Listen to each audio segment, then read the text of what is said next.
Maayong aga sa inyong tanan. Ari naman kita sa aton nga devotional time.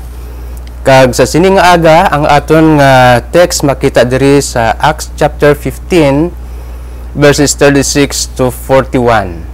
Acts chapter 15 verses 36 to 41. Amo ni ang ginahambal diri. Then after some days Paul said to Barnabas, "Let us now go back and visit our brethren in every city where we have preached the word of the Lord, and see how they are doing."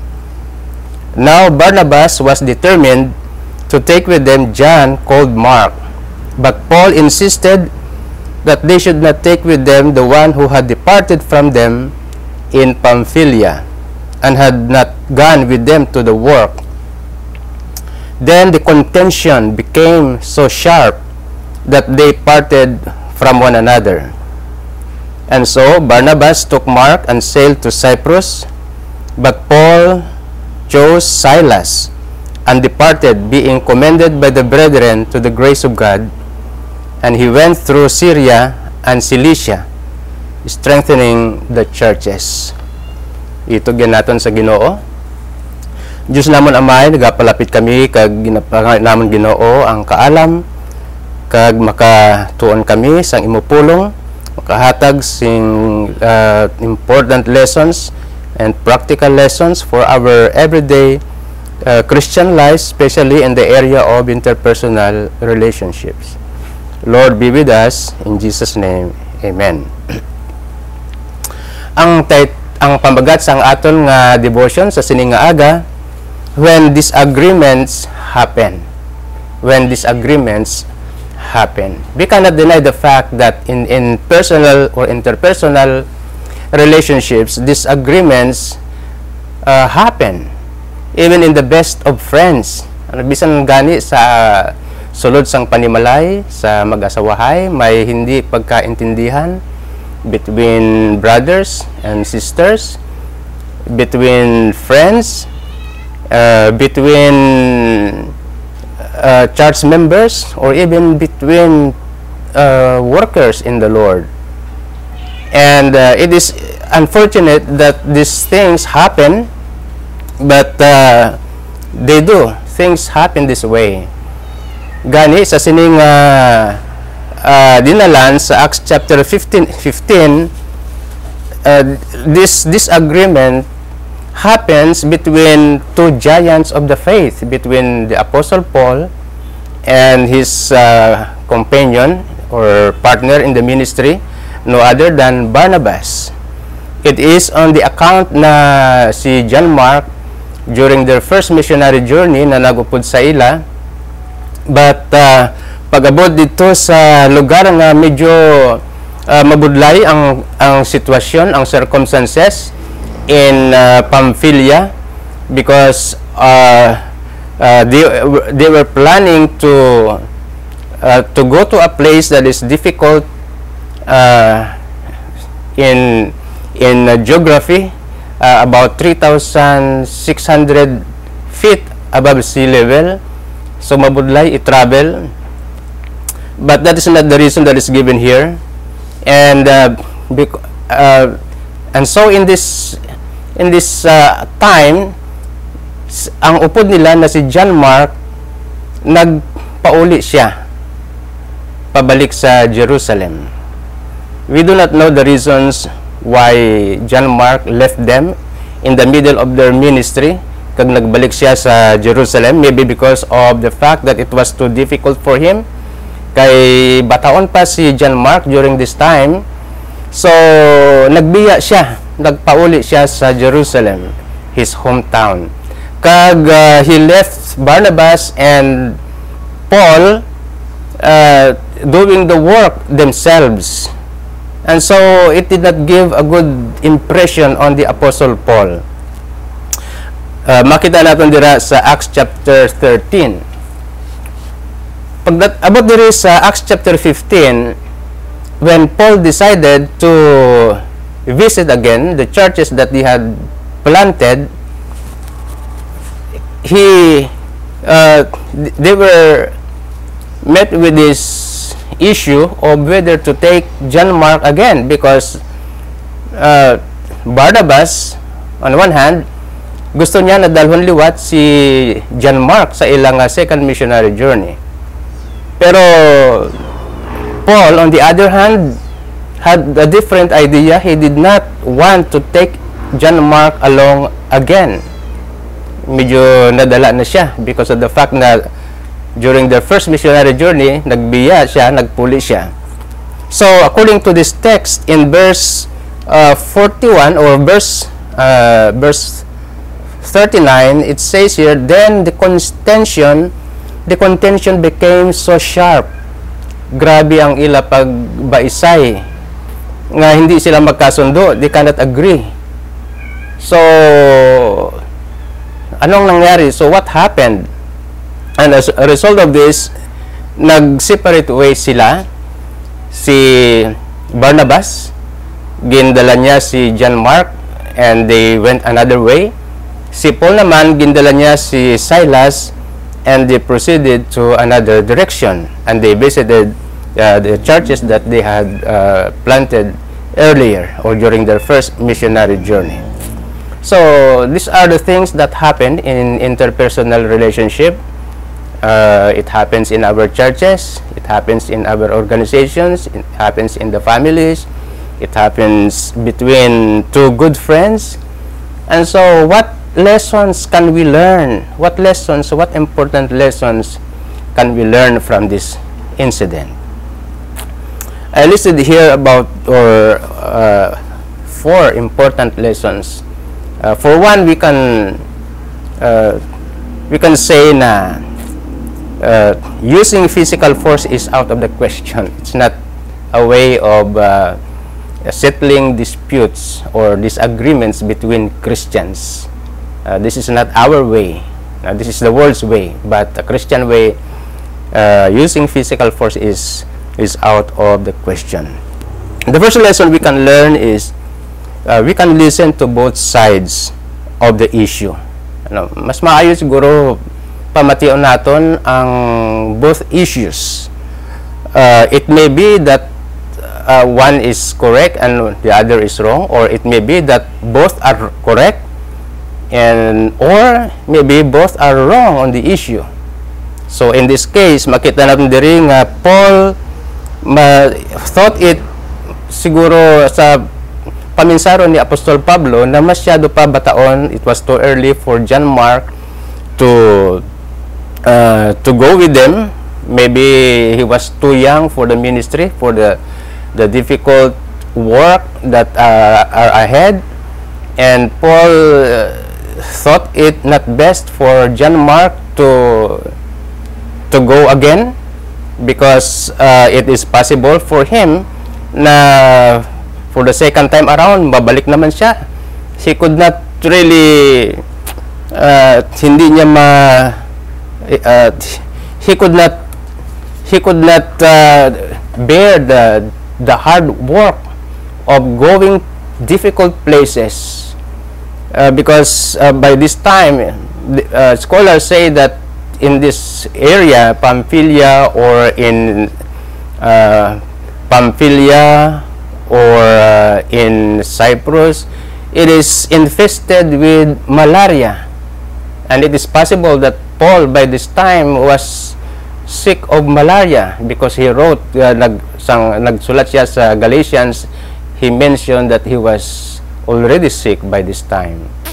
So that may be a possible reason why John Mark returned in the first place, and by this time it was too difficult for him. But on the side of Barnabas naman, maybe he thought na because si John Mark naghinulsol man, and he saw repentance in the life of Mark because of the fact that he wanted to go with them again. So may mga reasons sila.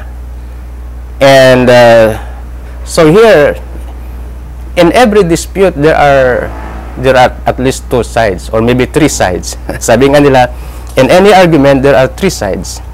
Your side, his side, and the right side. Another lesson that we can learn from from disagreements is that we should not let disagreement hamper or hinder the work of the Lord. Di ba even this Christmas time and New Year's times, siling naton nga magkasundo na for the sake of Christmas and for the sake of New Year. But what is more important is it is for the sake of the Lord and it is for the sake of the ministry. So makita natin diri na even in the midst of misunderstanding or disagreement between Paul and Barnabas, nagpadayon sila. Amo na ang maayo diri. Nagpadayon sila sa ilang ministry. Nagkadto sila sa even during the first missionary journey. Padayon sila even without John Mark.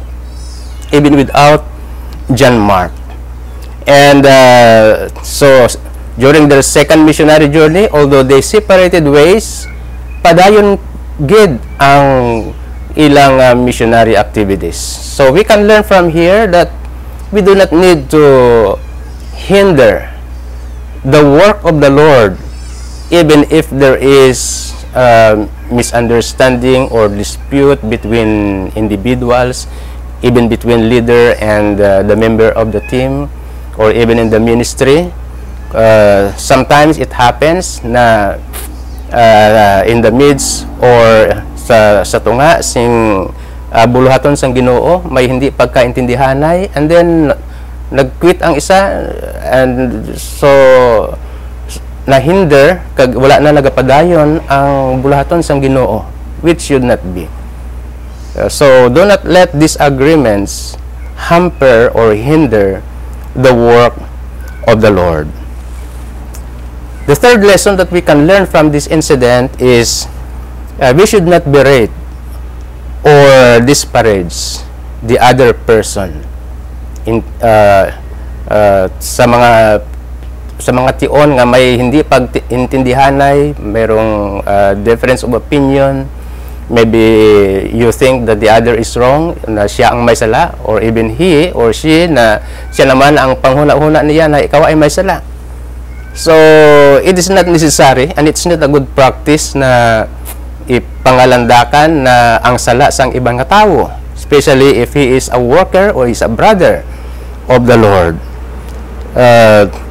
Makita natin dira sa 1 Corinthians chapter 9, sang nagsulat si Apostol Pablo sa mga taga-Korinto, he mentioned about Barnabas. And when he wrote, it has been some time na natabo ang ini nga hindi sinapag-intindihanay. So when Paul wrote to the believers in Corinth, he mentioned about Barnabas but in a good spirit. Maayo na, nag-ayuhay na sila. I mean, he did not mention here, he did not criticize him, he did not wala siya sing ginhambal na malain na hanungod kay Barnabas. And I believe that is also true with Barnabas. So it's not good practice, you know, it's not a Christian way na i-mention mo pa sa social media or in public or even kutso-kutso sa ibang tao about him, about the other person, nga siya, amo na siya. So it's not a good practice, but rather build him up because he is a brother or a sister in the Lord Jesus Christ. And then the fourth lesson that we can learn is that there is always a way of reconciliation. So give way for reconciliation. Nothing is irreconcilable, especially between two friends, between brothers, and especially between workers in the Lord. So here, what happened is, after many years, about 11 years later, when Paul was writing to the Colossians, he was in prison, he mentioned about John Mark. Ano, makita natin diri sa Colossians chapter 4, verse 10, na ginhambal niya diri, Aristarchus, siling ni Paul, he was writing, Aristarchus, my fellow prisoner, greets you with Mark, the cousin of Barnabas, about whom you receive instructions. If he comes to you, welcome him. Oh, that's a good thing na natabo. No, after some time, nag-ayuhay man sila. And John Mark proved his faithfulness in the work of the Lord and in the ministry.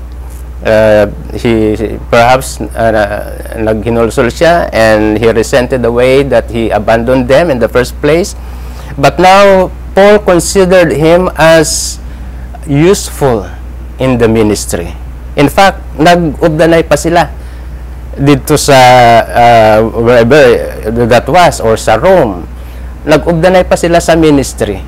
And Paul said that he was useful for him, especially for the ministry. So when he wrote to the church, to the brethren in Colossae, he mentioned that pag magabot dira sa inyo si John Mark na relative ni Barnabas, he was referring to the same person na si John Mark. He said, welcome him, receive him well. So, in other words, Mark became Paul's honored fellow worker.